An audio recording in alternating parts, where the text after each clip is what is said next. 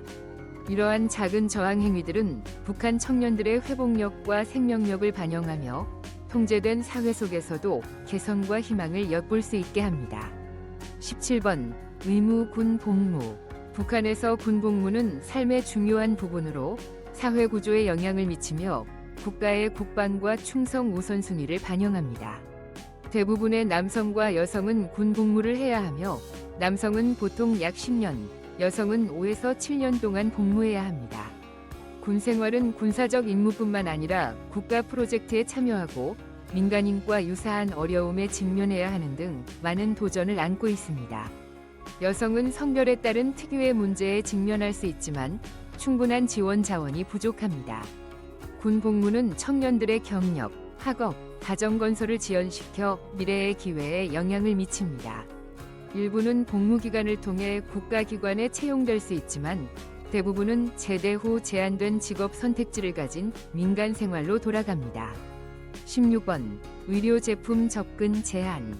북한에서는 일상생활이 정부의 수많은 제한 명령에 의해 지배되며 이는 삶의 모든 측면에 영향을 미칩니다. 여성의 경우 개인 위생 용품 접근은 심각한 우려 사항 중 하나입니다. 많은 사람들이 생리대나 적절한 대체품을 충분히 구하지 못해 위생과 건강에 심각한 어려움을 겪습니다. 일부 조악한 대체품은 필요한 편안함이나 안전성을 제공하지 못해 건강 문제를 일으킬 수 있습니다.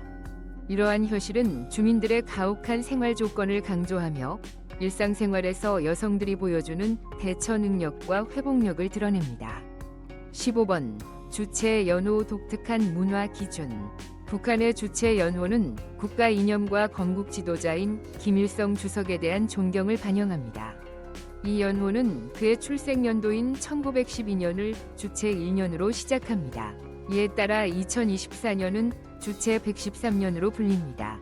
이 연호 체계는 김일성 주석 사망 이후인 1997년에 공식적으로 도입되었으며 그의 유산을 기리고 자립 자강의 이념을 촉진하려는 정부의 노력의 일환입니다. 북한 사람들에게 주체 연호는 출생 증명서, 학업 기록, 행정 서류, 심지어 제품 유통기한에 이르기까지 모든 곳에 존재합니다. 국제 거래에서는 양력, 그레고리력이 가끔 사용되지만 국내에서는 주체 연호가 국가의 내러티브를 강화하며 독립과 외부 영향 배제를 장려합니다. 이 연호 체계는 북한을 글로벌 기준과 분리할 뿐만 아니라 김씨 일가와의 연결성을 강조하며 독특하고 폐쇄적인 민족적 정체성을 드러냅니다. 외부인에게 이는 북한이 사상적 통합에 대한 강한 헌신을 보여주는 증거입니다. 심지어 시간을 정부의 가치를 나타내는 상징으로 활용합니다. 당신은 한 정부가 단일, 범죄로 인해 여러 세대를 구금할 권리가 있어야 한다고 생각하나요? 왜 그렇고 왜 그렇지 않은지 댓글로 의견을 나누고 함께 토론해보세요. 14번 결혼과 이혼. 북한에서는 결혼과 이혼이 국가에 의해 엄격히 관리되며 이는 체제의 정책에 따라 개인 관계를 규제하기 위한 것입니다. 커플들은 김일성 주석이나 김정일 국방위원장의 생일과 같은 특별한 날에 결혼할 수 없습니다. 이 날들은 지도자를 기리기 위해 따로 지정된 날이기 때문입니다. 서구의 결혼 풍습, 예를 들어 흰 드레스를 입거나 신부를 들어 올리는 것은 지역 문화 가치에 맞지 않는 것으로 간주됩니다. 이혼은 금지되지 않았지만 엄격히 통제됩니다. 이혼은 양측의 동의와 국가의 승인을 받아야 하며 하루에 보통 한 건의 이혼만 허용됩니다. 이는 1956년부터 시행된 규정으로 국가가 가정생활에 깊이 개입하는 모습을 보여줍니다. 일부 커플들은 비공식 결혼식을 통해 법을 우회하려고 시도하며 이를 통해 복잡한 법적 절차 없이 헤어질 수 있습니다. 그러나 규정을 준수하지 않으면 질책이나 기타 후속 조치로 이어질 수 있으며 이는 국가가 개인의 자유에 대한 통제권을 명확히 보여줍니다. 13번 풍자. 북한에서 풍자를 통해 자신을 표현하는 것은 김정은 국무위원장의 이미지를 손상시킬 수 있는 위험한 행위로 간주되며 국가에 의해 엄격히 금지됩니다. 민주주의 국가들에서 풍자가 정교한 비판의 형태일 수 있는 것과 달리 북한에서는 당국의 논리, 특히 반미 관점이나 자립정책의 의문을 제기하는 발언은 부적절한 것으로 여겨집니다. 이러한 발언의 결과는 국음이나 가족 전체에 영향을 미치는 등 매우 심각할 수 있습니다. 당국은 시민들이 비판으로 해석될 수 있는 언어를 피해야 한다고 자주 경고하며 존경과 단결의 분위기를 유지하는 것의 중요성을 강조합니다. 이러한 조치는 김씨 일가의 지도 아래 국가에 통합되고 충성스러운 이미지를 유지하기 위한 것입니다. 12번 공개 처벌과 법적 제재. 북한에서 법률 시스템은 두려움과 절대적 복종을 통해 통제를 유지하는 도구로 사용됩니다. 특정 유형의 책 소지나 외국 미디어 콘텐츠 시청과 같은 사소한 행동조차 심각한 결과를 초래할 수 있으며 이는 외부 영향을 최대한 제한하기 위한 것입니다. 공개 처벌은 종종 사람들이 많은 장소에서 이루어지며 국가 규정을 준수하는 것의 중요성을 상기시키고 억제하는 역할을 합니다. 당국은 특히 한국에서 온 외국 미디어 콘텐츠를 시민들이 당국의 권위에 의문을 제기하게 만들 수 있는 위협으로 간주합니다. 종교 활동, 특히 기독교는 엄격히 제한되며 종교 문서 소지는 반역 행위로 간주될 수 있습니다. 이러한 행위는 개인뿐만 아니라 그들의 가족에게도 영향을 미치며 신앙과 관련된 신중한 분위기를 만듭니다. 북한을 떠나려는 시도를 하는 사람들은 이를 방지하기 위해 설계된 엄중한 결과에 직면합니다. 탈출했다가 다시 잡힌 사람들은 종종 무거운 처벌을 받습니다. 목격자들의 증언에 따르면 이러한 징계 조치는 복종 문화를 유지하며 모든 행동과 생각이 철저히 감시되는 환경을 조성합니다. 이를 통해 북한 당국은 포괄적인 통제를 유지하고 일상생활에서 신중함으로 가득한 환경을 강화합니다.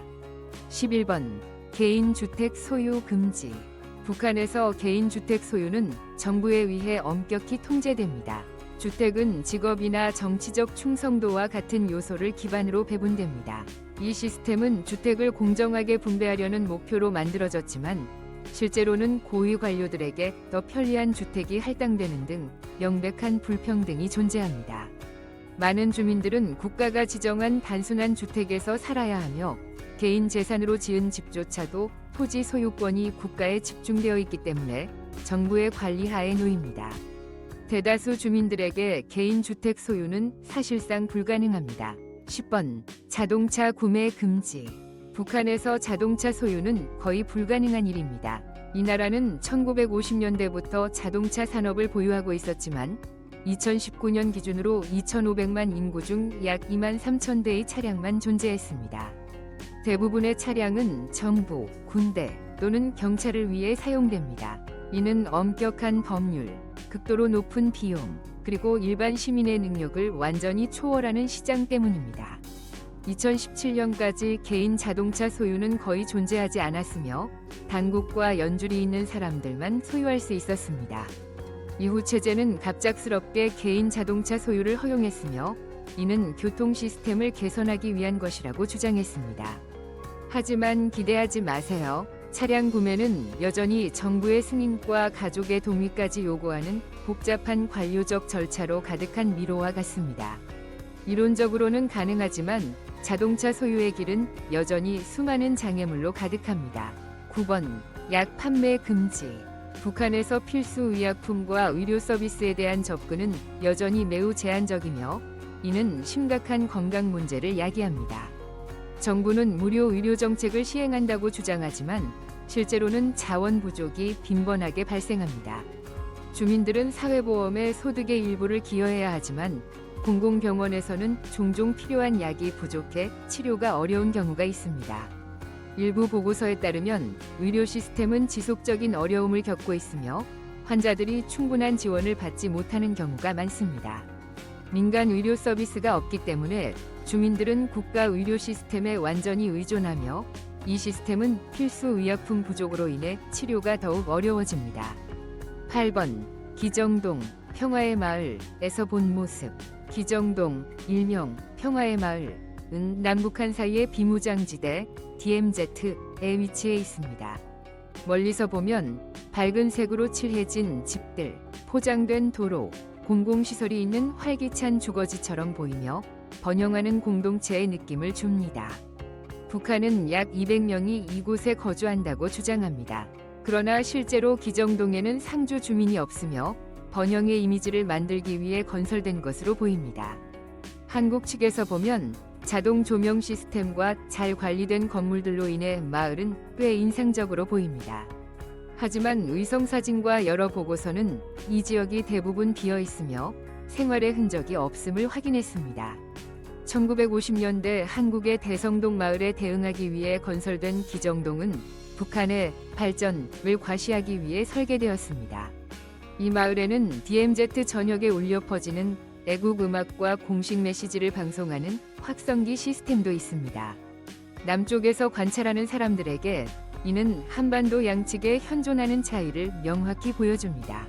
7번 번영의 환상 호박마을.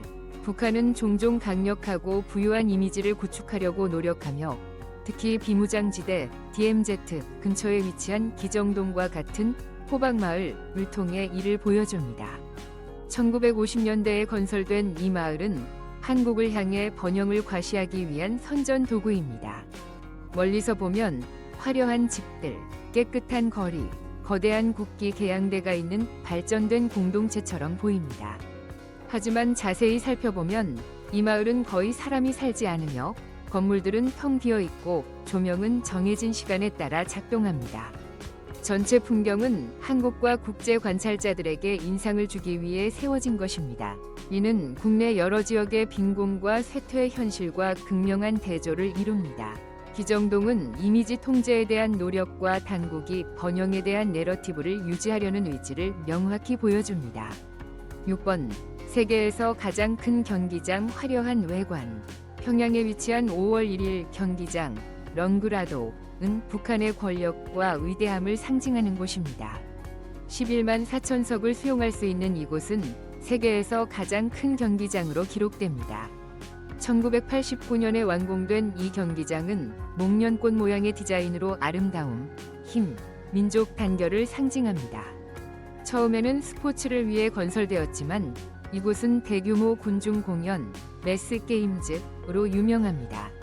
이는 지도자를 찬양하기 위해 정교하게 연출된 공연입니다.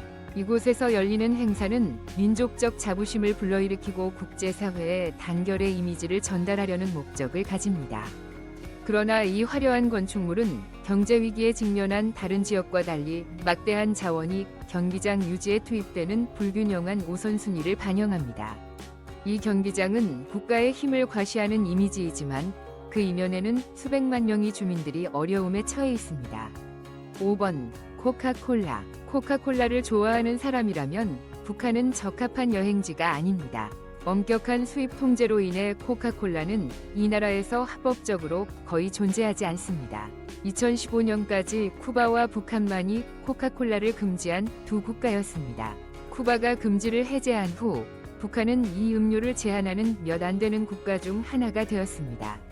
코카콜라는 북한에 나타나는 어떠한 자사 제품도 비공식 채널을 통해 유입된 것이라고 확인했습니다. 코카콜라는 정치에 관여하지 않지만 미국 출신이라는 이유로 서구 영향의 상징으로 간주되며 이는 북한이 항상 배제하려는 대상입니다. 따라서 주민들은 미국 브랜드와 관련된 제품을 소비하는 것을 금지하거나 꺼리게 됩니다. 4번 평양의 여성교통정리원. 수도 평양에서 교통은 신호등이나 남성 경찰이 아니라 여성교통정리원이라 불리는 젊은 여성들에 의해 조절됩니다. 이 여성들은 엄격한 선발 과정을 거쳐야 합니다. 16에서 26세, 최소 키 1m 65, 미혼, 그리고 국가가 정한 외모 기준을 충족해야 합니다. 또한 당국에 대한 충성심과 승인된 가문 출신임을 증명해야 합니다. 훈련 과정은 몇 달에 걸쳐 진행되며 손신호뿐만 아니라 높은 정확도를 요구하는 정교하게 연출된 동작도 포함됩니다. 그들은 30분마다 교대하며 집중력을 유지합니다. 그들의 제복은 매우 독특합니다. 흰 장갑, 단정하게 다려진 옷, 쉽게 알아볼 수 있는 모자. 그들은 날씨에 상관없이 일하며 항상 차분하고 전문적인 태도를 유지합니다. 이 여성 교통 정리원들은 공식 매체에 자주 등장하며 외국인들에게 인상을 남깁니다. 정부는 그들을 질서, 규율, 민족적 자부심의 상징으로 간주합니다. 시각적 역할을 넘어 그들은 국가의 구조화된 공공 이미지를 대표하며 정확성, 우아함, 전문성의 이상을 반영합니다. 3번 아리랑 대집단체조 매스게임즈. 북한의 대집단체조는 10만 명 이상이 참여하는 시각적으로 압도적인 행사로 동기화된 춤, 체조, 그리고 카드 섹션으로 구성됩니다. 세계에서 가장 큰 경기장인 평양의 5월 1일 경기장에서 열리는 이 행사는 한국 문화 요소와 지도자를 찬양하고 국가 가치를 전파하는 메시지를 결합합니다. 대부분의 참가자는 혹독한 날씨 조건 속에서 몇 달간 훈련받은 청소년들입니다. 공연은 높은 정확도를 요구하며 엄격히 감독됩니다. 카드 섹션만 해도 2만 명의 학생들이 조화를 이루어 거대한 색채 이미지를 만듭니다. 이 공연은 예술적일 뿐만 아니라 국가의 단결과 규율을 보여줍니다. 행사 참여는 영예로 여겨지지만 신체적, 정신적 압박이 큽니다. 당국에게 이는 애국심, 통합, 조직력을 과시하는 무대입니다. 국제적 반응은 다양합니다. 규모와 예술성에 감탄하는 이들도 있지만 지나치게 국가가 연출한 행사의 전형으로 보는 이들도 있습니다. 2번 식량 불안정과 경제적 어려움. 북한은 농업 현대화 부족, 잦은 자연재해, 그리고 다른 분야의 우선순위를 두는 국가 예산으로 인해 식량 부족이 심각한 문제로 남아 있습니다. 수도 평양을 제외하면 국가가 배급하는 식량은 종종 부족하여 주민들은 정마당이라 불리는 지역 시장에서 생필품을 구매해야 합니다. 이 시장들은 통제되며 가격은 계절이나 국경 정책에 따라 변동합니다. 중북 국경이 폐쇄되면 식량 가격이 급등하여 저소득 가구에 심각한 영향을 미칩니다. 자유시장은 식량 공급을 보충하지만 무역 제한과 국제 지원 부족과 같은 더 큰 경제적 제약을 반영합니다. 이는 영양실조의 원인이 됩니다. 인도적 지원은 규제와 정부의 우선순위에 따른 자원 배분으로 제한됩니다. 전략적 목표에 집중하는 대신 복지를 우선시하지 않음으로써 식량 접근은 장기적인 문제로 남아있으며 주민들의 인내와 견딜 수 있는 능력을 요구합니다. 1번 경제 구조와 중국과의 관계. 북한 경제는 고립되고 정부에 의해 엄격히 통제되어 많은 경제적 도전에 직면해 있습니다. 연간 1인당 GDP는 약 1,000달러, 약 140만 원에 불과합니다. 그럼에도 불구하고 중국은 북한 무역 활동의 약 90%를 차지하며 북한이 일정 수준의 자율성을 유지하려는 가운데 국내 정책에 깊은 영향을 미칩니다. 일상생활은 이러한 의존성을 명확히 반영합니다. 식량, 전력, 기본 상품 접근은 종종 중국의 지원과 연결되어 있습니다. 중국 측의 어떠한 변화도 공급 위기를 초래할 수 있으며 주민들은 암시장이나 비공식 네트워크에 의존해 생존해야 합니다. 북한의 자립 정책은 대부분 상징적이며 경제는 중국에 크게 의존합니다. 고립과 의존의 결합은 일상생활에 깊은 영향을 미치지만 표면적으로는 거의 언급되지 않습니다. 이러한 사실들은 북한에서의 삶이 얼마나 가혹한지를 보여줍니다. 엄격한 헤어스타일 규정부터 지도자 숭배 강요까지 삶의 모든 측면은 절대적 복종을 보장하기 위해 통제됩니다. 이러한 비정상적인 현실에 대해 어떻게 생각하시나요? 이 고립된 나라에서 들어본 다른 이야기가 있나요? 댓글로 당신의 생각을 공유해주세요. 이 영상이 눈을 뜨게 했다면 구독 버튼을 눌러 세계 곳곳의 기묘하고 놀라운 숨겨진 이야기들을 더 탐험해보세요. 시청해주셔서 감사합니다. 댓글을 남기고 좋아요를 눌러 응원해주세요.